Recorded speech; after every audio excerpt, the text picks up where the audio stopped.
កម្ពុជាយកចិត្តទុកដាក់ខ្ពស់លើសុខទុក្ខយោធិនខ្មែរទាំង18រូបដែលកំពុងស្ថិតក្រោមការឃុំក្រងរបស់ថៃនិងជំរុញឲ្យថៃដោះលែងតាមការសន្យារបស់ខ្លួន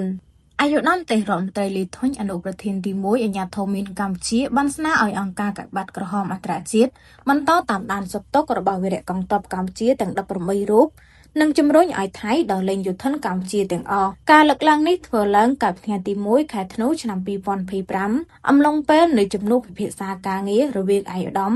និងលោក Jel Carboner អនុប្រធានអង្គការកាកបាទក្រហមអន្តរជាតិខណៈអាយុដំកំពុងចូលរួមកិច្ចប្រជុំលើកទី22នៃរដ្ឋភាគីអនុសញ្ញាអូតាវ៉ានៅទីក្រុងហ្សឺណែវប្រទេសជ្វីអាយុដំទេរដ្ឋមន្ត្រីបានថ្លែងអំណរគុណដល់អង្គការកាកបាទក្រហមអន្តរជាតិដែលបានផ្ដល់កិច្ចសហការនិងគាំទ្រដល់កម្ពុជាក្នុងការទាមទារឲ្យដោះលែងវីរៈកងទ័ពកម្ពុជាទាំង18រូបដែលត្រូវបានចាប់ខ្លួននិងដាក់ឲ្យស្ថិតក្រោមការឃុំក្រងដោយខុសច្បាប់របស់យោធាថៃ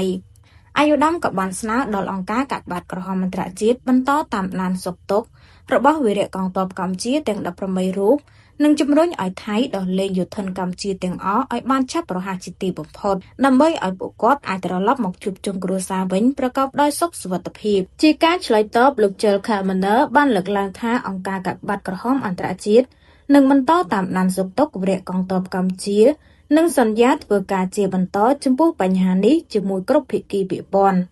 សូមបញ្ជាក់ថានៅថ្ងៃទី2ខែធ្នូឆ្នាំ2025នេះជាថ្ងៃទី126ហើយដែលវីរៈកងទ័ពកម្ពុជាចំនួន18រូបត្រូវបានចាប់ខ្លួននិងដាក់ឲ្យស្ថិតក្រោមការឃុំក្រងរបស់យោធាថៃ